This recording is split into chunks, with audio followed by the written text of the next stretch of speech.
Hi, this is Bob from the Two Old Guys Garage. This is December 12th, 2024, and this is not part one, but we're going to call it M1 for maintenance. You'll see a little bit later on. And I wanted to show everybody out there how I got the clutch problem fixed from doing the Corvair steering box. This is the new column, 1 3/4 inches in diameter as opposed to 1.5 on the old Ford column. And when you push the clutch pedal down, it actually kind of travels in that direction. It doesn't go straight down. So when it gets to the bottom, there was an interference between this side and that part where it wouldn't go all the way down. And this was already cleared. Hopefully the brake pedal doesn't go all the way down, but just in case, for pumping purposes, this one clears. So now this one was cleared by, again, taking off the 1 5/8 off the side and slicing it. So that cured all of it. Okay, I'm going to pause here and I'll pick up some more on this video in just a little bit. Okay, back after the pause. Same day, same time about. What I've done this morning is I have replaced the high tension spark plug wires with new wires. And as you can see, they're pretty blue. Kind of out of tie wraps, otherwise I'll clean some of this up so it doesn't all hang around loose together. Put it together. And to comment on that, what I'm going to do is I'm going to show you something here, a little bit of history. So hang on a second, we're going to pause again. Back again after the short pause.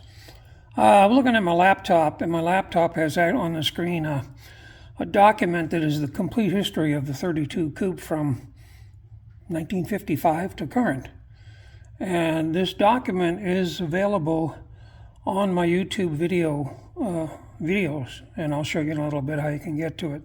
But concerning the spark plug wires, I ran into a problem with one of the wires potentially when I was finishing up on the recent Corvair steering box conversion, where it was running like crap, and it turned out to be the bad carburetor base gasket. But anyway, I ordered new. I thought it might be time to order new plug wires, so let me talk about this. If I go into this document and I put find and I put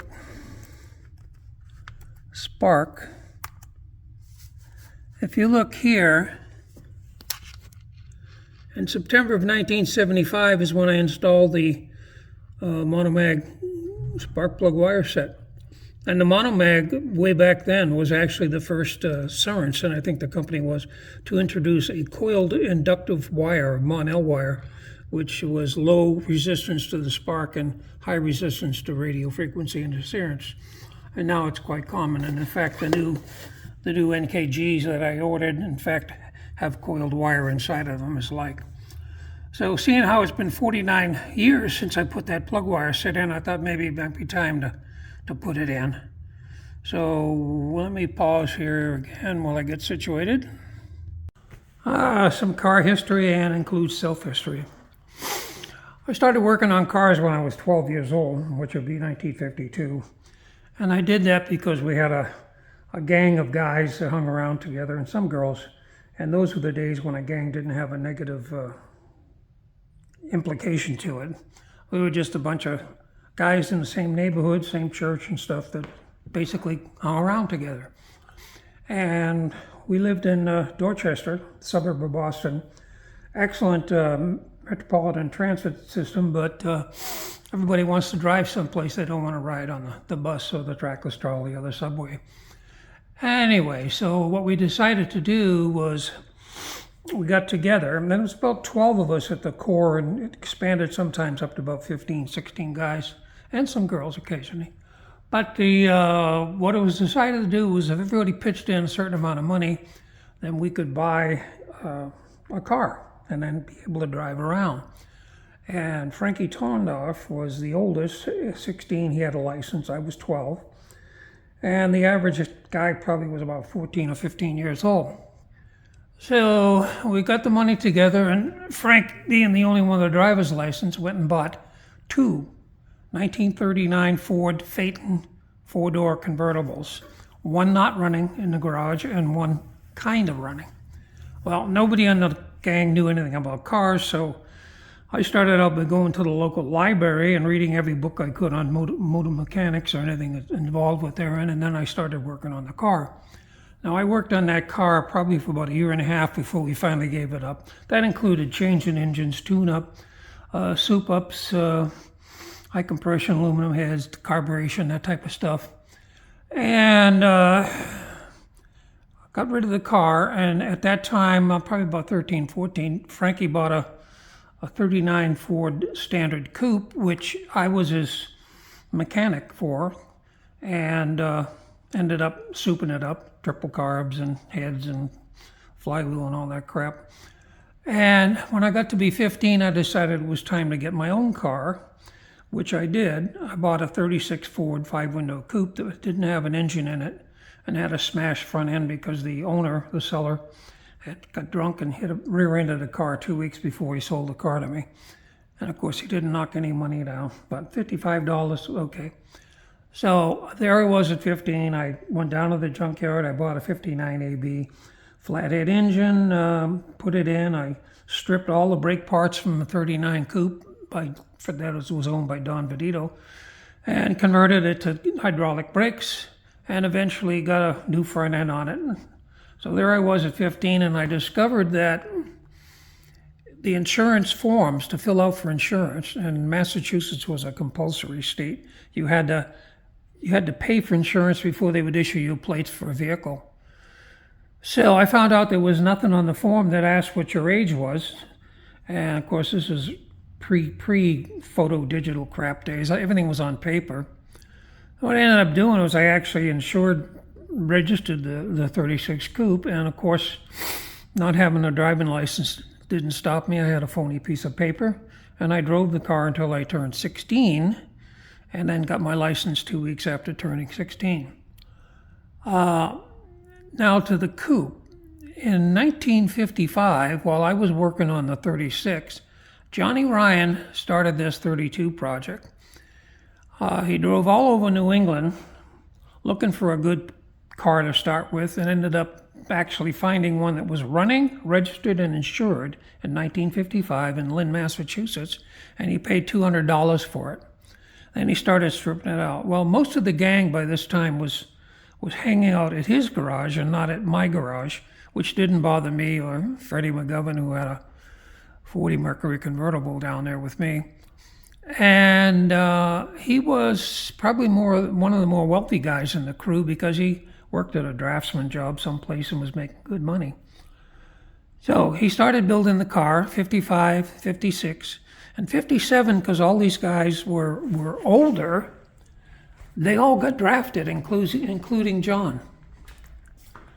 So being drafted meant that the guys that are hanging out in John's garage are all gone. They've been drafted. John got drafted too, but he had a problem with his heart, and he got rejected. So now we're into the area of 57 where John is the only guy in the garage with this partially completed 32 coupe. So work stopped. He didn't do anything. Basically abandoned it in 57. So my fiance and I attended a hill climb in New Hampshire. And I won't go into the details there, but decided that I could build a better car than what they had at the hill climb. That would be both a street and a competitive car to do things like hill climbing and whatnot. And at the time, I had been working as a professional mechanic since 16 because I went to a high school that had an automotive vocational course. And I was placed out in a foreign car shop, which was interesting because I got to work. My so-called apprenticeship there, being there from school, probably lasted about 2 days, and then the boss figured out that I could do pretty much anything the other guys could do on cars. So from the second day on at that shop, I was the one of the go-to mechanics. Jobs come in and I did them. A lot of different varied experiences and stuff. So where was I? Oh yeah, so at age 20 in 1960 was the Belknap, New Hampshire hill climb. Came back and I called up John I hadn't talked to him in years, and asked him what had happened to the coupe, and he said he still had it. So I asked him if he wanted to sell it. He said, yes. Who wants it? I said, I want it for myself.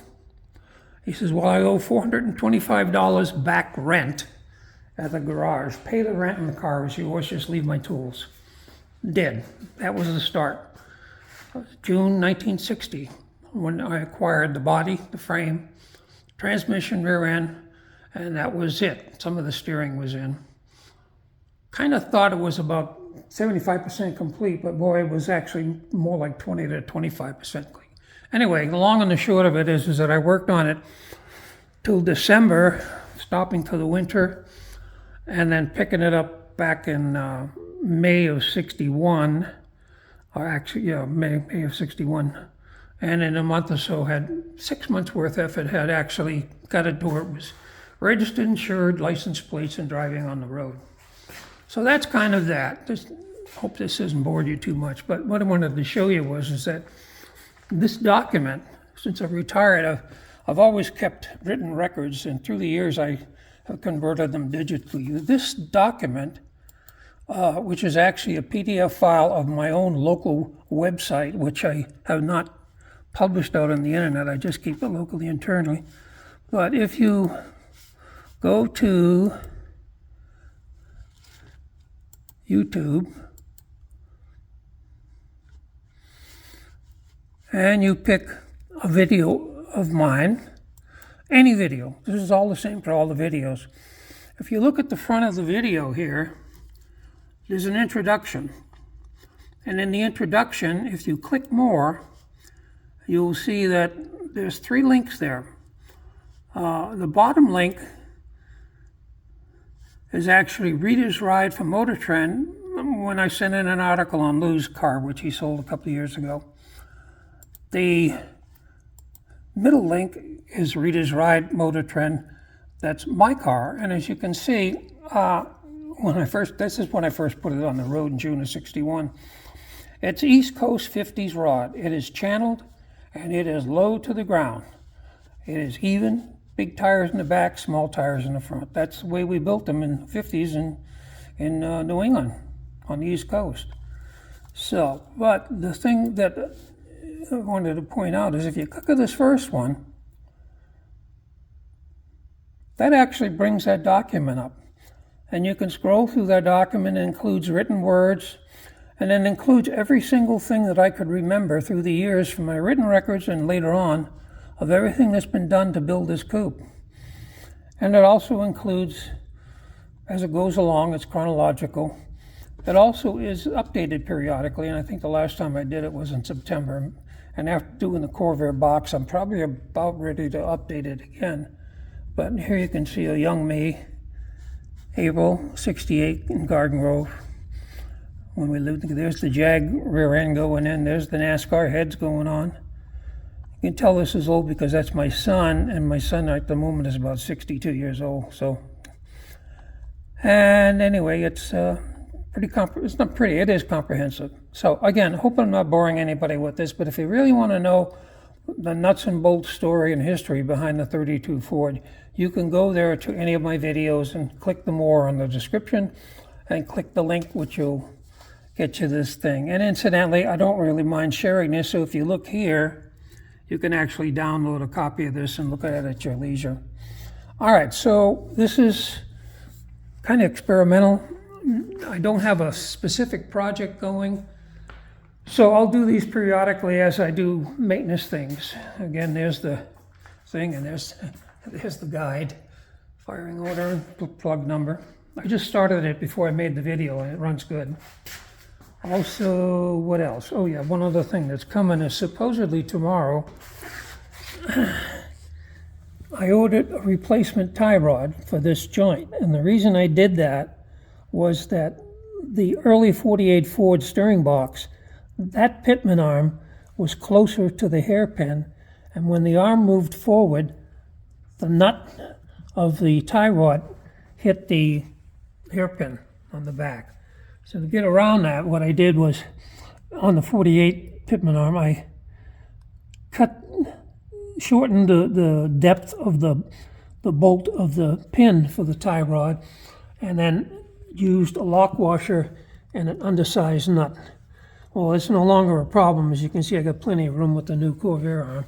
So what I'm going to do is replace this new one. I just don't like having a lock washer there alone. Anyway, that's about it for the first of the M1 series. And, you know, hope again, I tend to talk a lot as I've gotten older. So I apologize if it's boring to anybody. Let me know in the comments if you want me to kind of continue in this vein or not. So that should be it for now. Thank you. Appreciate it. Take care out there. Next one up should be a updated video on the Angler. I was over there yesterday and we were working on where the windshield wiper was going to go, the electric motor, which we had ordered in parts and pieces, and we're going to see how that goes. So I'll catch you all next time. Meantime, getting close. Merry Christmas. Happy New Year.